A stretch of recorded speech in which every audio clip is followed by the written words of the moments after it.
Cusco, les damos la más cordial bienvenida a esta importante actividad académica orientada al análisis y reflexión sobre temas jurídicos de relevancia actual. Hoy tenemos el agrado de contar con un destacado profesional del derecho, quien compartirá con nosotros sus conocimientos y experiencia a través de una ponencia que sin duda enriquecerá nuestra formación y práctica profesional. Acompañándonos en su segunda sesión de Viernes Jurídico, el doctor Enrique Pimentel Palomino. Permítanme presentar al ponente de esta jornada, el doctor Enrique Pimentel Palomino. Es abogado por la Pontificia Universidad Católica del Perú, con especialidad en prevención y control de la corrupción, obteniendo la mención de sobresaliente. Fue predocente en el curso de Introducción a las Ciencias Jurídicas en la Facultad de Derecho de la PUC y adjunto en los cursos de delitos contra la administración pública y teoría del delito. Bajo la dirección del profesor Iván Montoya Vivanco, así como en delitos contra la vida, el cuerpo, la salud, el honor y patrimonio y la libertad a cargo del profesor Víctor Prados Saldarriaga, es maestro en Derecho Penal y Procesal Penal en la Universidad Carlos III de Madrid y desarrolla su actividad profesional en el ámbito de la investigación jurídica y la defensa penal privada. Asimismo, cuenta con experiencia en el sector público, habiendo trabajado en el área de enriquecimiento ilícito y denuncias constitucionales de la Fiscalía de la Nación. A continuación, escucharemos la ponencia titulada Problemas dogmáticos sobre el delito de la colusión en la actualidad. Bueno, si me dan paso, muchísimas gracias al Ilustre Colegio de Abogados del Cusco por darme la palestra del día de hoy nuevamente. También agradecer al doctor Daniel Jurado por haberme contactado con ustedes. Buenas tardes a todos y todas. Es la segunda vez y la semana pasada ya habíamos tenido el gusto de poder hablar sobre temas de corrupción, términos generales, ahora sí términos específicos. Y para mí es un gran honor siempre poder estar en la palestra del Ilustre Colegio de Abogados de Cusco, y más con ustedes. Sé que nos están viendo en la plataforma de Facebook.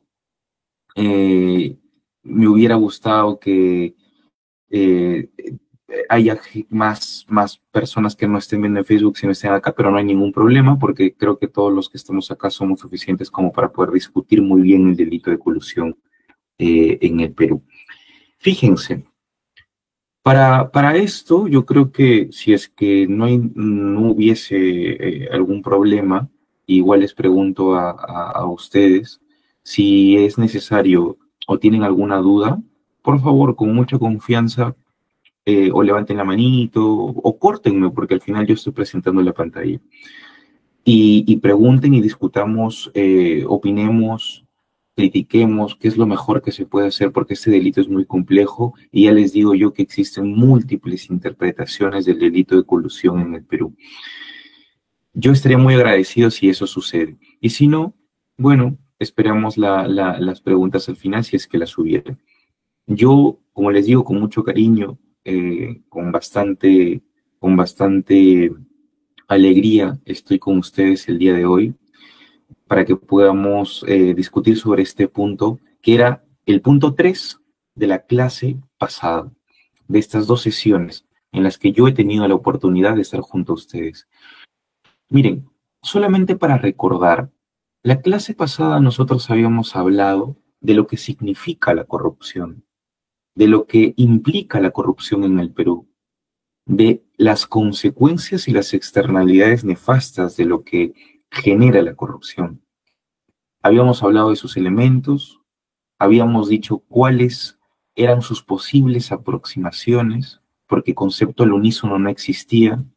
Habíamos señalado incluso también cuáles eran los bienes jurídicos protegidos dentro de los delitos contra la administración pública. El general era básicamente el correcto funcionamiento del Estado, pero también había bienes jurídicos específicos que deben defenderse de acuerdo a cada delito.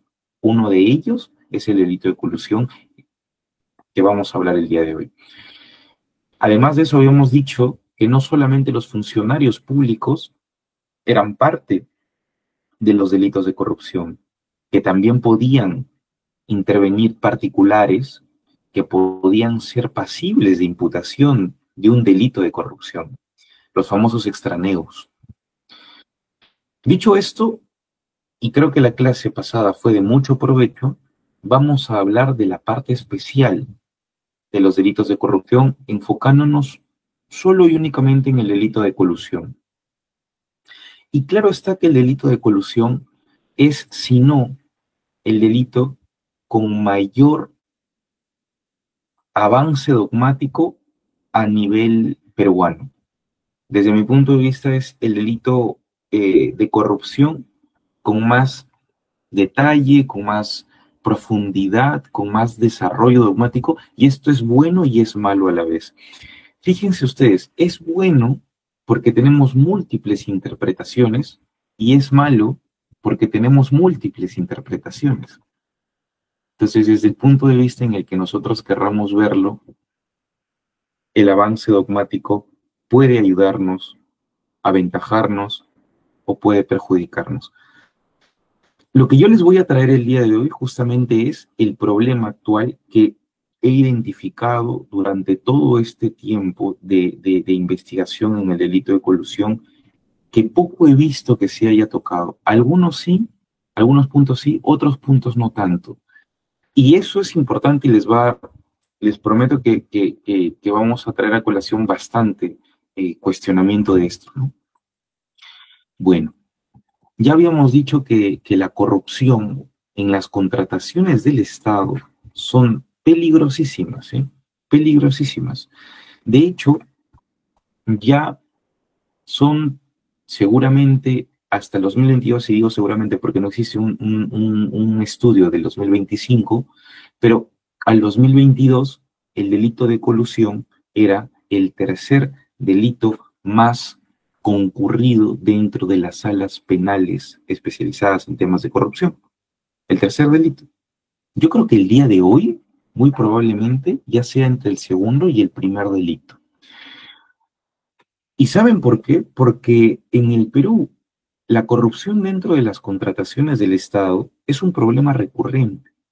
Ya esto incluso lo indica Proética. Desde el año 2022, a través de sus estudios de años anteriores, la corrupción, cuando se trataba de la adquisición de bienes, de la compra de ciertos bienes, ¿no? O por ejemplo, en la contratación de ciertos servicios, ya sea licitaciones públicas o contrataciones públicas, era recurrente. No sé si ustedes en algún momento han pasado por sus calles en Cusco, que creo que es una de las ciudades más hermosas del país, pero no se salva de la corrupción.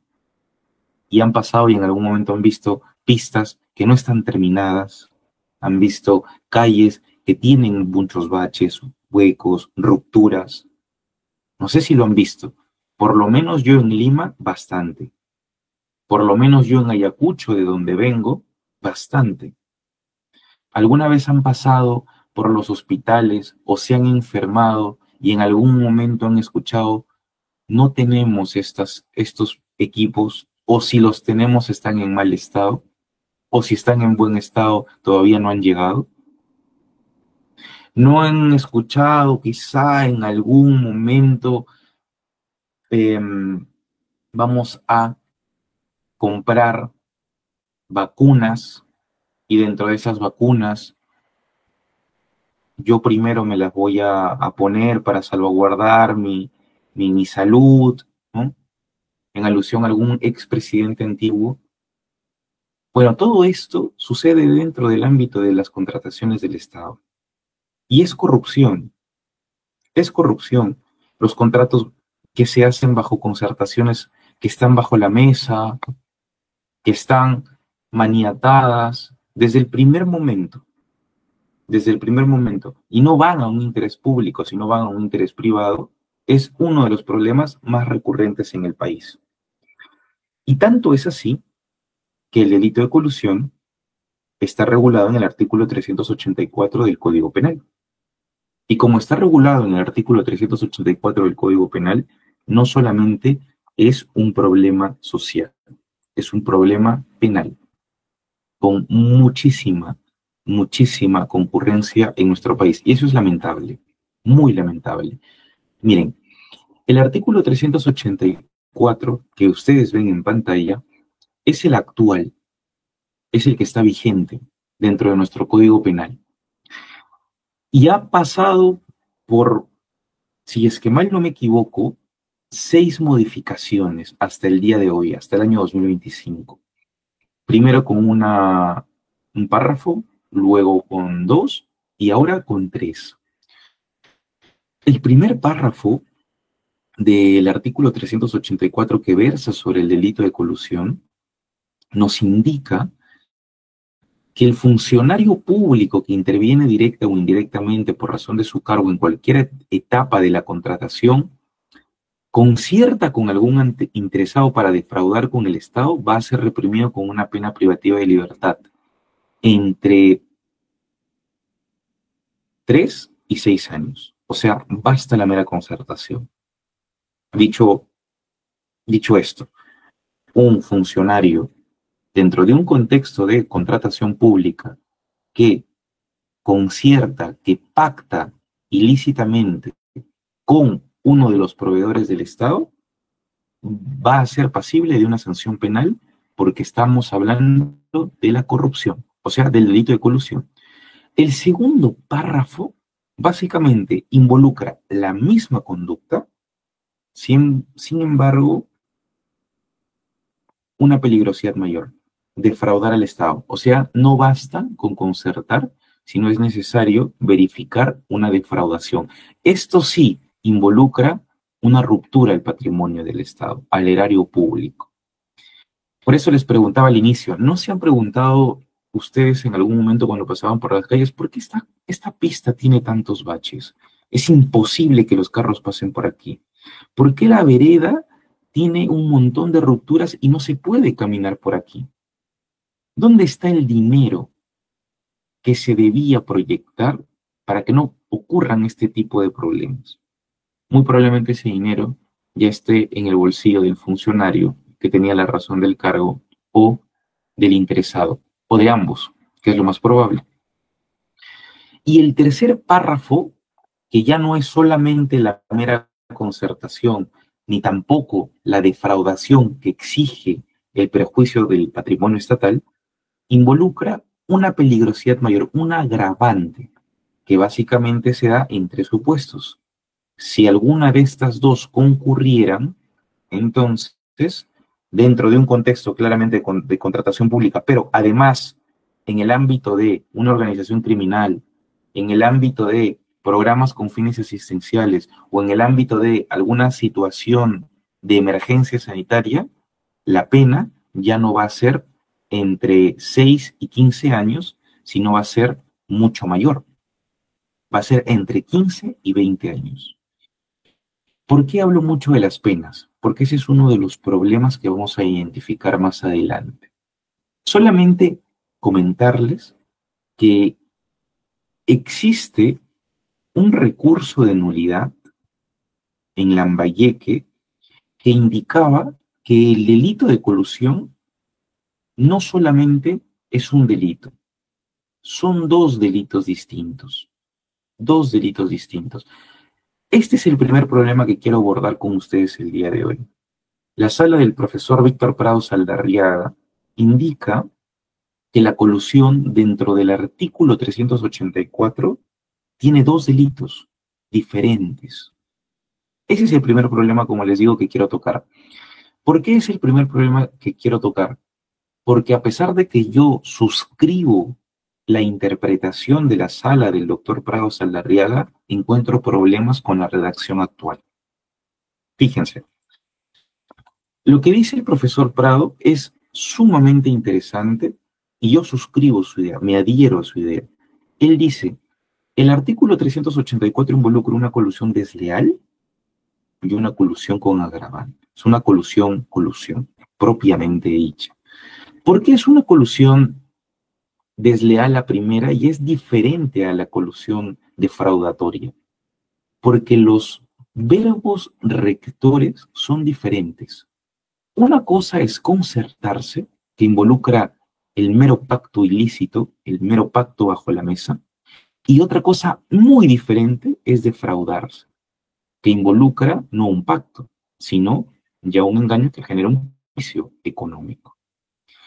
Como las conductas, es decir, el verbo rector, son distintas, el delito no puede ser el mismo. Suscribo la idea. Algunos consideran que el delito de colusión es solo uno, y el primer párrafo es el tipo base, el segundo el tipo agravado, y el tercero agravado. Pero es cierto lo que dice el profesor Prado Saldarriaga en esa sentencia de recurso de nulidad. Se tratan de dos conductas totalmente diferentes. Una es concertar y otra es defraudar. Al ser verbos rectores diferentes, no podemos hablar de un solo delito, sino de dos. ¿Cuál es el problema aquí? Primer problema a identificar. A partir de la incorporación del tercer párrafo, ya no sé si darle la razón al profesor Prado. ¿Por qué? Por el tema de las penas. Aquí podríamos hablar de una vulneración a un principio de proporcionalidad de las penas. ¿Saben por qué? Porque existiría un vacío entre el primer delito, según el doctor Prado Saldarriaga, y el tercer párrafo del artículo 384. ¿Por qué? Porque el tercer párrafo tendría una vinculación directa con el primer párrafo y con el segundo párrafo. Perfecto. Hasta ahí no hay ningún problema. El problema viene cuando estamos hablando de si basta la mera concertación para que el delito de colusión sea único, y además esta mera concertación, imagínense ustedes, se da en una situación de organización criminal o en alguna situación de alguna emergencia sanitaria, por algún caso fortuito, como por ejemplo la pandemia, es de urgencia pública. Si el delito de concertación, propiamente dicho, tiene una pena de entre 3 y 6 años, pero si se da dentro de este contexto que le da una mayor peligrosidad, ¿no? Como una organización criminal, o sobre programas asistenciales, o sobre una situación de calamidad pública, la pena de 6 años pasa de frente a 15 años. Pero ¿qué pasa con ese vacío punitivo entre los 6 y los 15 años? Es decir, la pena sube de pronto solo por estar dentro de esa situación de riesgo de 6 a 15, no podría estar dentro de los 8, 9, 10, 11, 12 años de pena.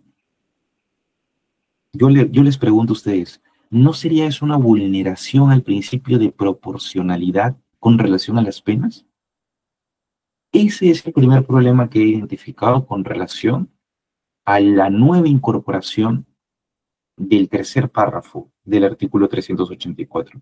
Con el segundo párrafo existe mayor armonía, porque si realmente existiera una defraudación, el delito en cuanto a la pena sube, pero de una manera armónica, porque si estamos hablando de entre 6 y 15 años, dentro de un contexto, por ejemplo, de organización criminal, la pena sería de 15 a 20 años. Bueno, no hay diferencia, no hay un vacío punitivo, como si existe un vacío punitivo entre el primer párrafo y entre el tercer párrafo.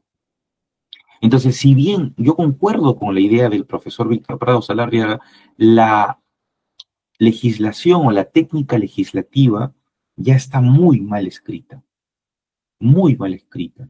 Entonces, esa nueva incorporación del tercer párrafo plantea muchos problemas a la interpretación de la sala del doctor Prado Saldarriaga. Y claro, yo entiendo que el profesor Prado interpreta de esa manera, con muy buen tino, déjenme decirles, la distinción entre el primer párrafo como un delito distinto del segundo párrafo, porque en ese momento todavía no estaba incorporada o incorporado este tercer párrafo. Ese es el primer problema que les traigo a colación y que creo que sería bueno que sea pasible de algún artículo como mínimo pequeñito explicando si es verdad que el tercer párrafo no tendría ningún vínculo rompiendo el principio de proporcionalidad de las penas con el primer párrafo del delito de colusión. No lo he visto en No lo he visto, sinceramente. No he visto un artículo que escriba sobre eso, pero sería una muy buena forma de poder interpretar esta disonancia normativa, ¿no? Bien, ese es el primer problema que quería tocar con ustedes. El segundo, el tercero y el cuarto lo vamos a ver a lo largo de la sesión. Ahora, hemos analizado solamente la escritura del texto. Además de eso, quiero decirles que la interpretación del profesor Prado Saldarriaga es correcta, porque sin que él haya nombrado esto en su sentencia, él diferencia muy bien ley de artículo, de norma, sí, básicamente esas tres.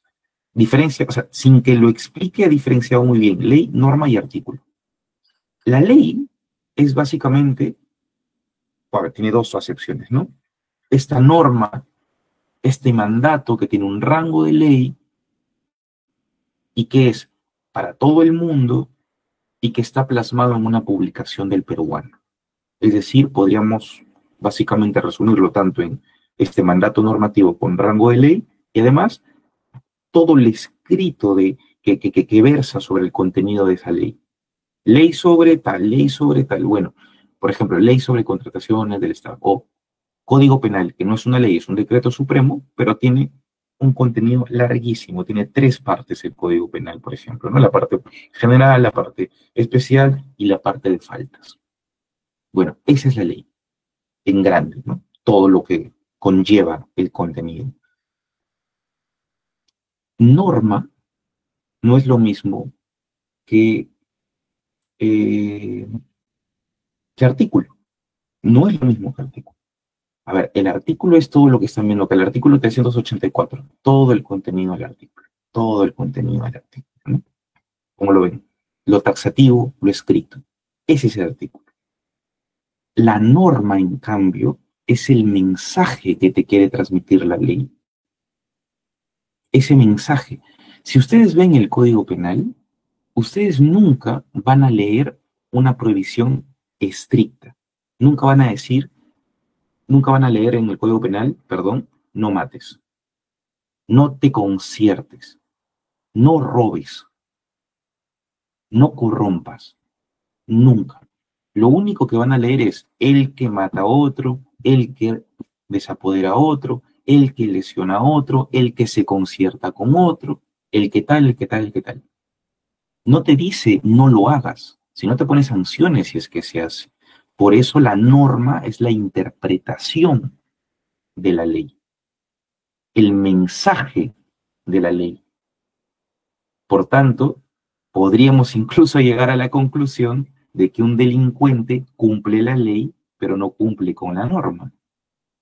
Y claro está, porque un delincuente que cumple con la ley está generando un hecho que se subsume literalmente al artículo, al tipo penal, pero no cumple con lo que esa ley trata de transmitir. Por eso Prado Saldarriaga diferencia muy bien esto. Él dice, no importa que haya un artículo. El hecho de que exista un artículo no quiere decir que se circunscriba solo a un delito. Un artículo puede tener 2, 3, 4, 5, 6, 7, 1000 delitos. No importa.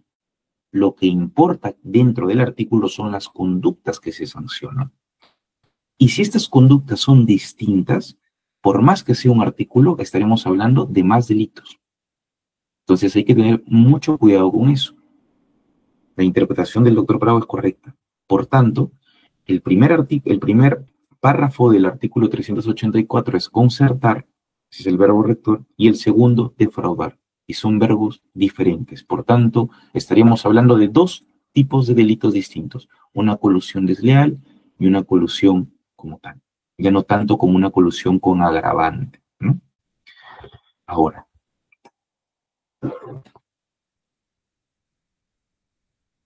donde me quede aquí.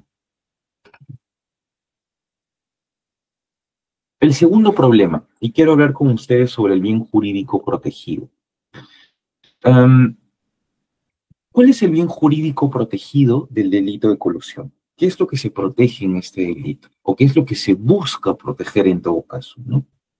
Este es otro gran problema, porque a partir del bien jurídico, del entendimiento o del buen entendimiento del bien jurídico, se pueden o generar justicia o se puede generar impunidad.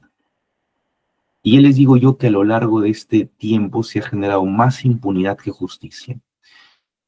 La doctrina mayoritaria, la gran mayoría de la doctrina, o por lo menos en todo caso un gran sector de la doctrina, indica que el bien jurídico protegido en el delito de colusión, o sea, la concertación ilegal, ¿no? La concertación bajo la mesa, ese pacto ilícito entre un funcionario y una empresa, por ejemplo, en un marco de contratación pública, es a ver, fíjense, ¿eh? Acá hay dudas, ¿eh? Algunos dicen el patrimonio, otros dicen la lealtad, legalidad funcional, carácter público de la función. A ver, o es uno o es lo otro. O es uno o es lo otro. Un gran sector de la doctrina dice el patrimonio, otro gran sector de la doctrina dice lealtad, legalidad funcional, carácter público de la función. Otro sector de la doctrina, también muy respetado en el Perú, dirigido por el profesor Eric Guimarães, indica que es la eficiente asignación de los recursos públicos.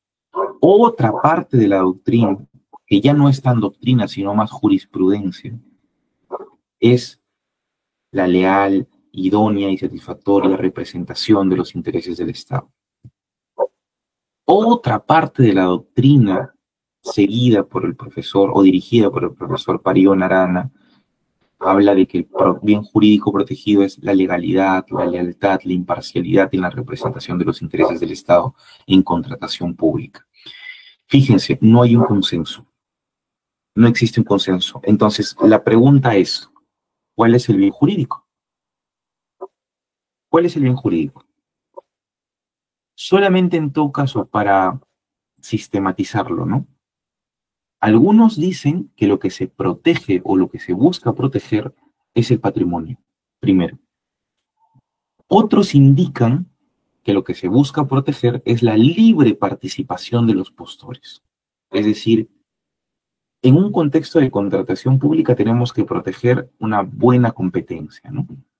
Debe entrar el mejor, el que se lo merezca. No debe entrar o debe ganar el que ha hecho un pacto con el que decide para que esa empresa gane.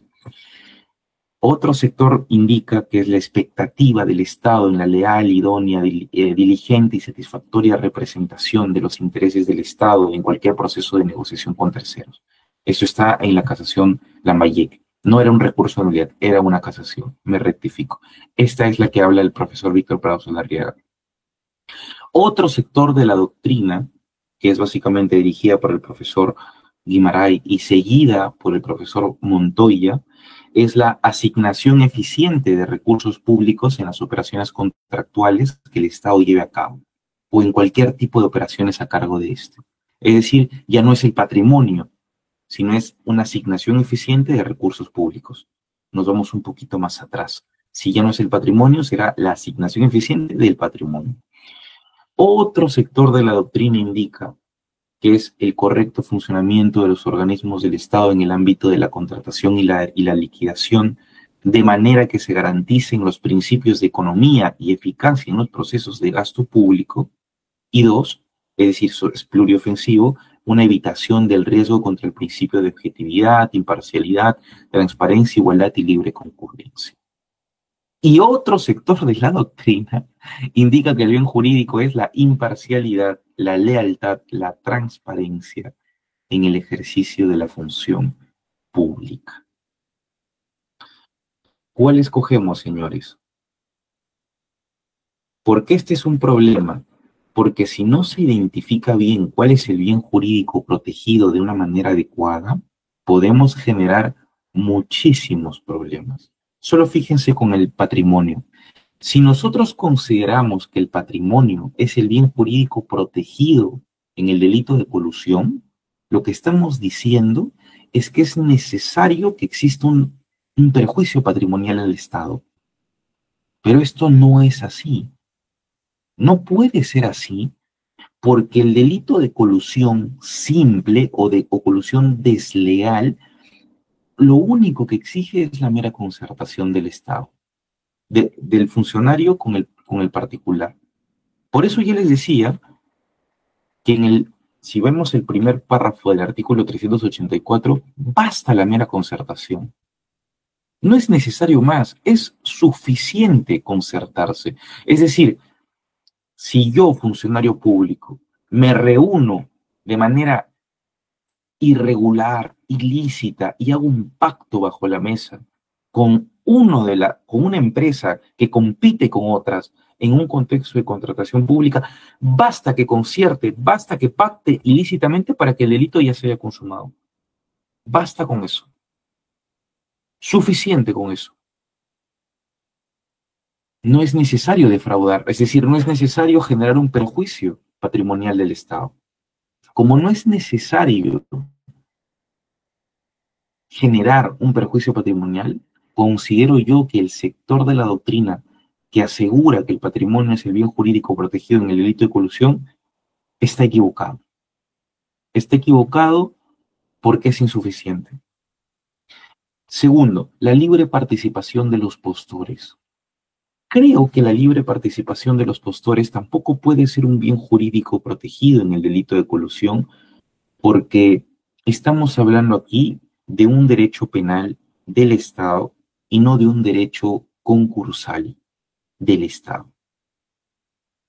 Si nosotros decimos lo que se defiende al sancionar estas conductas es la libre participación de los postores, estamos básicamente, desde mi punto de vista, confundiendo un derecho penal un derecho concursal con un derecho penal de la administración pública.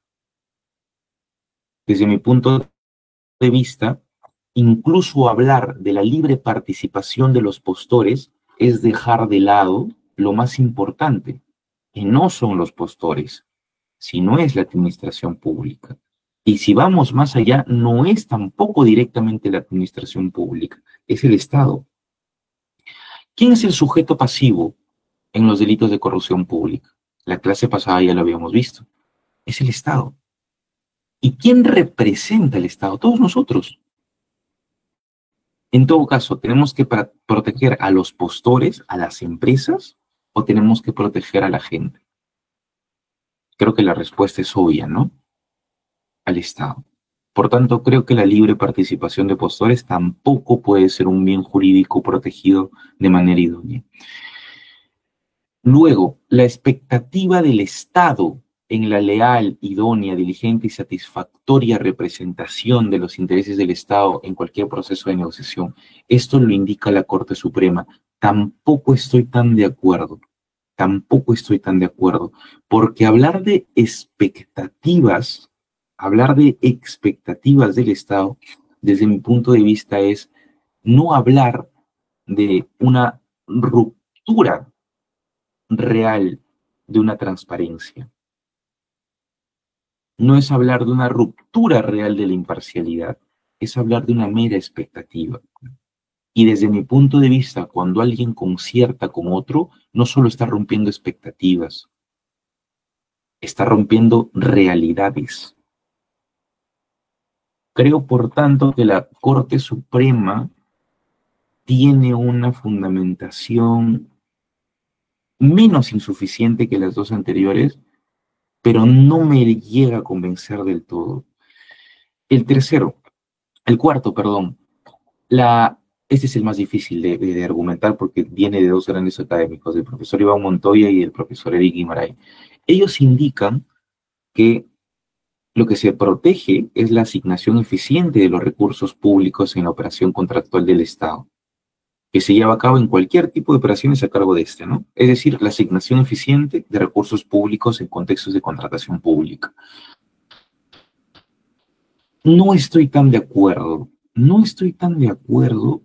porque lo mismo, como basta la mera concertación, no se me exige que rompa una asignación eficiente de los recursos públicos.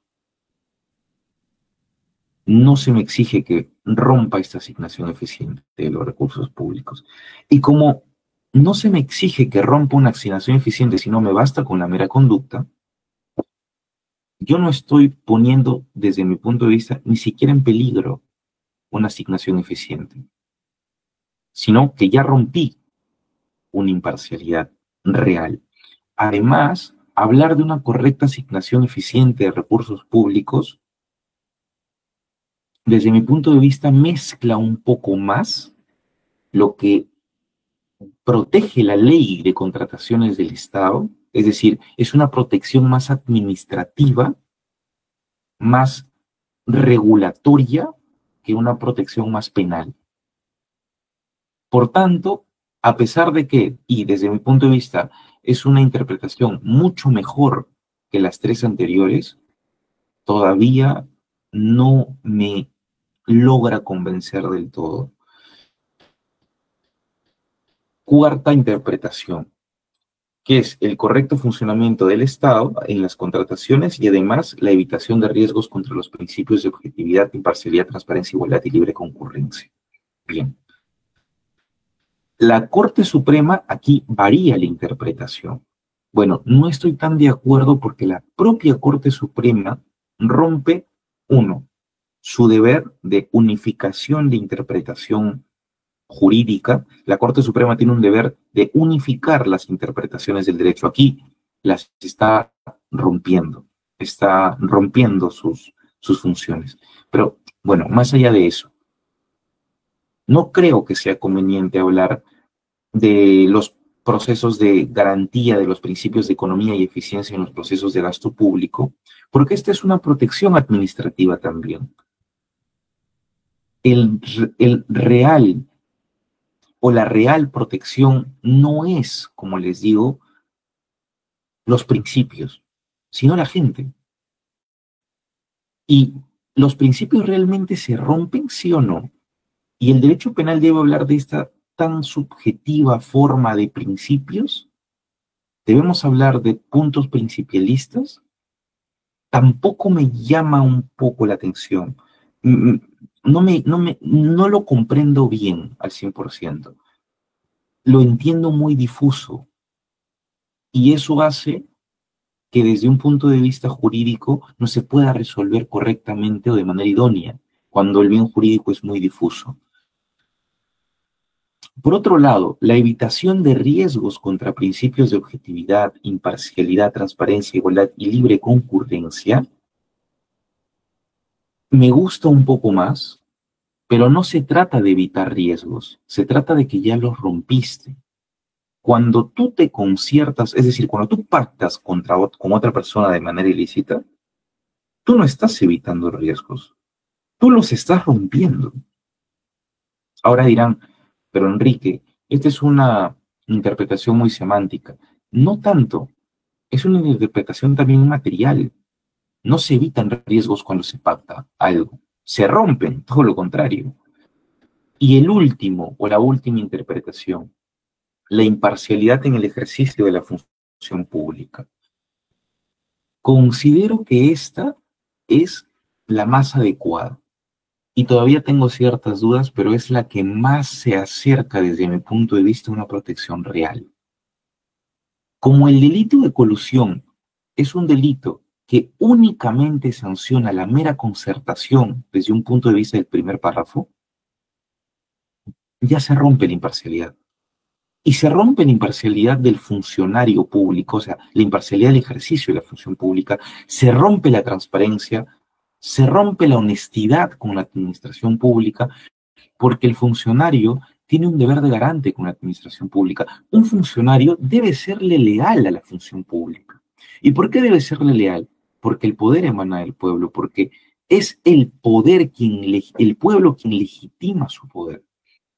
Debe ser transparente, porque el funcionario público no puede actuar con principios privados, sino debe actuar con intereses públicos.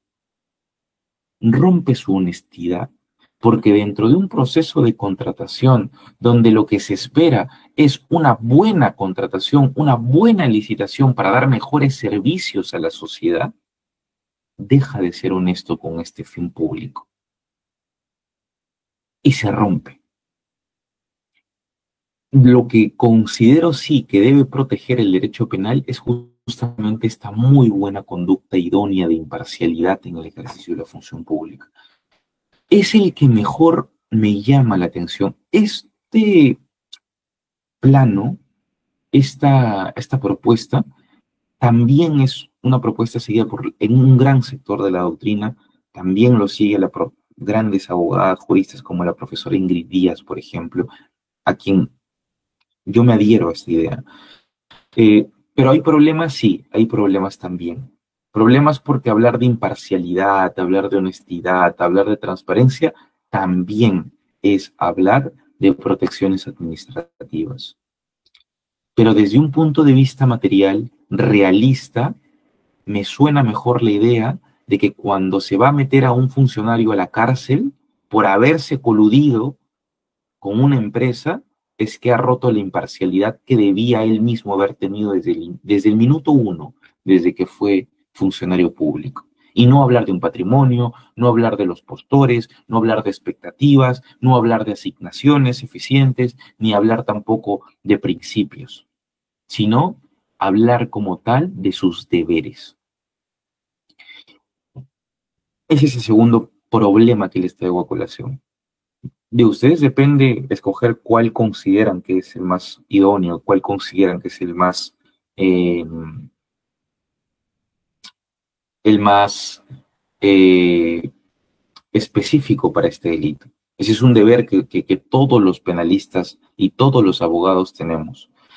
Al existir muchas interpretaciones, es muy probable que estemos dejando espacios abiertos de impunidad. Eso sí es muy peligroso. Vamos a hablar ahora de los terceros problemas, o bueno, del tercer problema, los elementos típicos del delito de colusión. Como ya hemos visto en la norma, es el artículo 384, por lo menos yo considero que son 6 los elementos típicos. Alguna parte de la doctrina indica que son 4, otros 5. Me decanto más, me inclino mucho por los 6, porque me parece que es más completo. Bueno, el sujeto activo es el funcionario, pero no es cualquier funcionario, ¿eh? No es el funcionario más bajito, no. El sujeto activo es un funcionario que tiene razón del cargo. ¿Qué significa razón del cargo? Vamos a verlo en breve. No se olviden de esta palabra. Dicho de otro modo, no cualquier funcionario puede ser pasible de un delito de colusión. Solo será pasible del delito de colusión, es decir, será autor del delito de colusión, un funcionario que tenga legitimidad para incidir en una contratación pública. Por tanto, imagínense ustedes, si se tratara de un fiscal que pacta bajo la mesa la investigación de una persona, no podríamos hablar de un delito de colusión. Muy probablemente estaríamos hablando de un delito de cohecho, porque no estamos dentro de un contexto de contratación pública. Y no es un funcionario que por su razón del cargo incida en una contratación pública. Una investigación no es una contratación pública. Segundo, la conducta típica es concertar. Esto en cuanto a al primer párrafo, ¿no? El segundo párrafo es defraudar. Tercero, el partícipe. Muy, pero muy importante. Siempre el partícipe va a ser el interesado. El funcionario público debe concertarse con el proveedor del Estado, con quien es o, en todo caso, más amplio, con el interesado que compite con otros interesados de manera concursal, pero de manera ilícita también, concierta de manera ilícita. El cuarto elemento es la modalidad de peligro, o sea, una idoneidad de conducta, ¿no? Para defraudar. Aquí hay un subproblema, un mini problema, que desde mi punto de vista está superadísimo, pero no sé por qué aún hay abogados que lo traen todavía a colación. Ellos consideran, bueno, alguna parte de la doctrina considera que cuando se habla de para defraudar al Estado, se habla del elemento subjetivo, del dolo. No es así. Cuando se habla de para defraudar el Estado, no estamos hablando de una finalidad. Descártense eso de la cabeza, por favor, porque las finalidades no pueden probarse y serían ilegítimas si es que se deducen, porque el juez es un ser humano.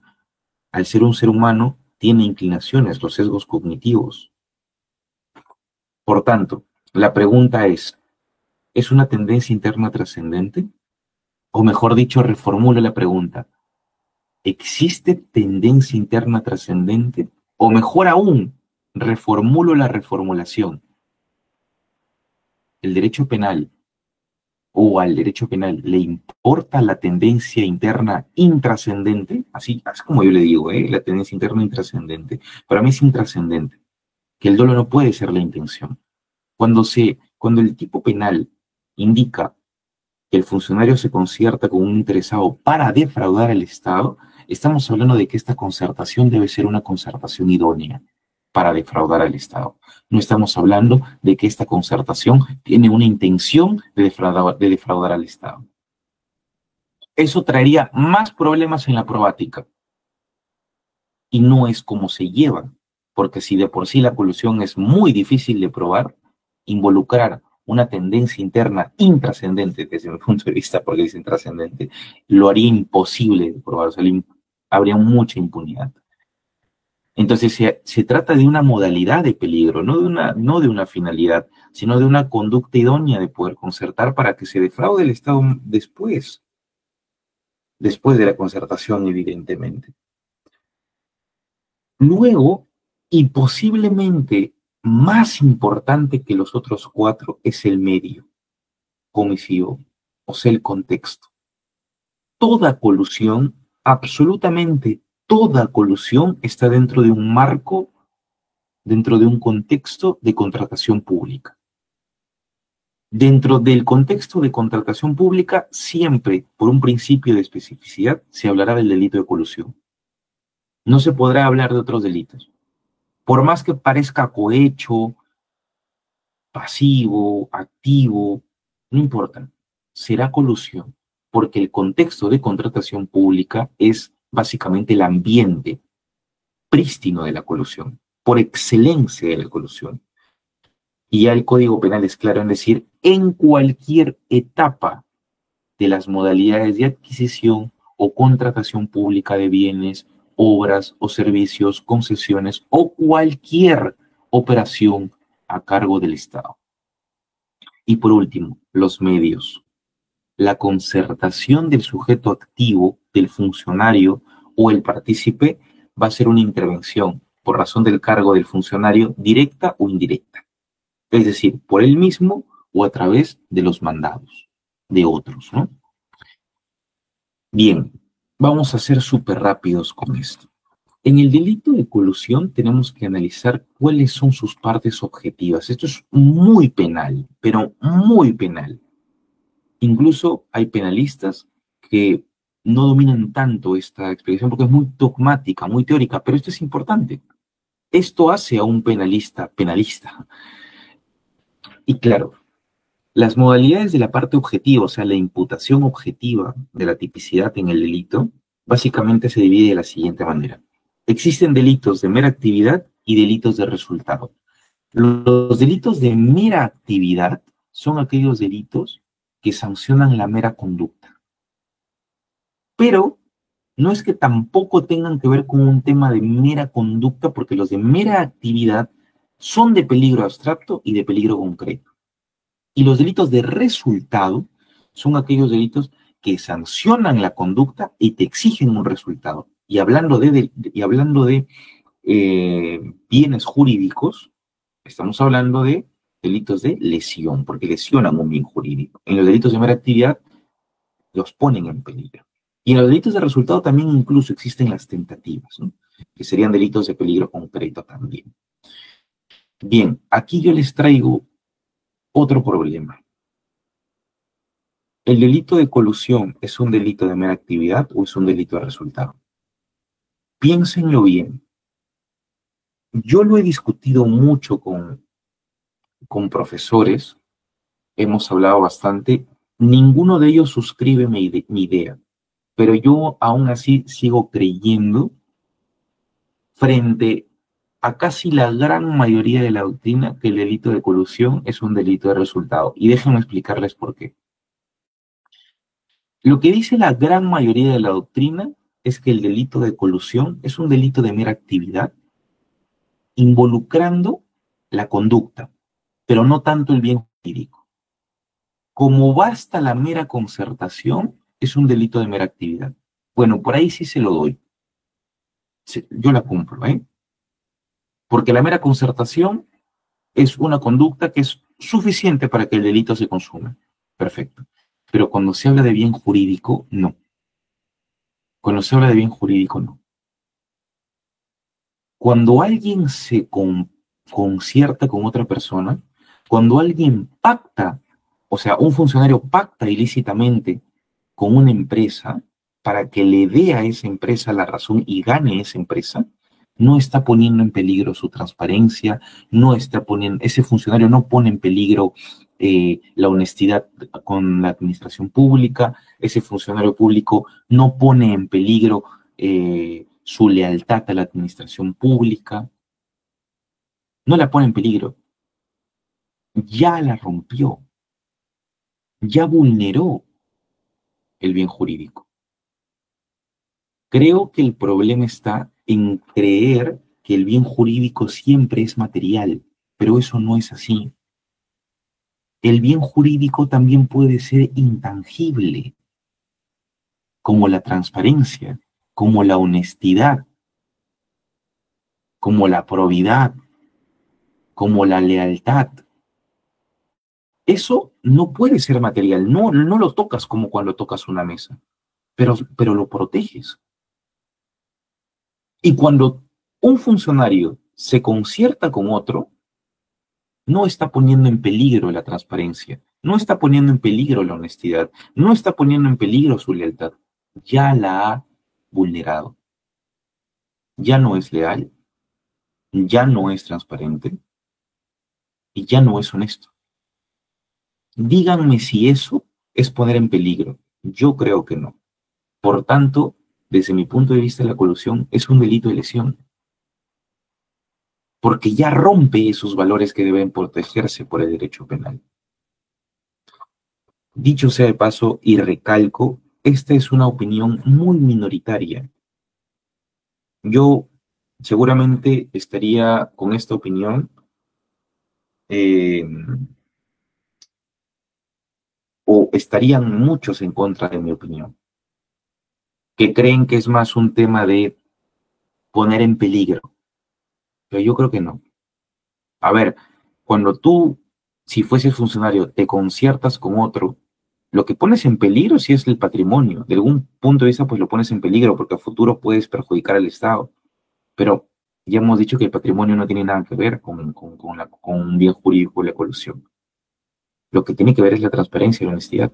Y tú ya la rompes. O sea, cuando tú compactas con otra persona, acuerdas con otra persona, ya no eres transparente, pues. Ya no lo eres. Ya no eres honesto. Eso no es poner en peligro esos valores, eso es ya romperlos. Entonces, esa es la idea la tercera o la cuarta idea que les doy en esta clase el día de hoy. Replanteemos un poco las explicaciones tradicionales y critiquémosla. De verdad, critiquémosla. Ahora, además la colusión pues es un delito instantáneo, eso es un poco más sencillo porque basta la mera concertación, o sea, la concertación es instantánea, ya el delito se da de manera instantánea. No es ni permanente, ni estado, ni continuado. Bueno, podría ser continuado si es que se conciertan varias veces, pero la primera concertación es la única que se necesita para que ya el delito sea consumado. En el continuado más el problema es de penas, no tanto de delitos, porque se pondría la pena más alta, ¿no? Ahora, ese es el quinto problema que les traigo. Creo que es el quinto. ¿El delito de colusión puede ser imputado por omisión? Aquí hay un gran problema, y va a depender. La gran mayoría de la doctrina sigue la idea de Jacobs y dice que la colusión es un delito de infracción de deber. Como es un delito de infracción de deber, en la infracción de deber no es necesario hablar de acción, no es necesario hablar de omisión. Basta con infringir el deber para que ya seas autor de ese delito. Y claro, tiene sentido. Hablar de Jacobs en ese enfoque tiene sentido. Porque cuando uno infringe un deber, cuando uno es funcionario público y rompe sus deberes y concierta con otro, pues más allá de que haya acción o más allá de que haya omisión, es autor del delito. Por tanto, es insuficiente hablar de la acción y la omisión en los delitos de colusión, bajo la teoría de Jacobs. Pero bajo la teoría del profesor Bering Schunemann, que también es alemán, y a la que yo me adhiero, sí es importante esta discusión. Porque Bering Schunemann indica que los delitos de corrupción no son delitos de infracción de deber, sino son delitos del acceso a la vulnerabilidad del bien jurídico. Eso lo vimos la clase pasada.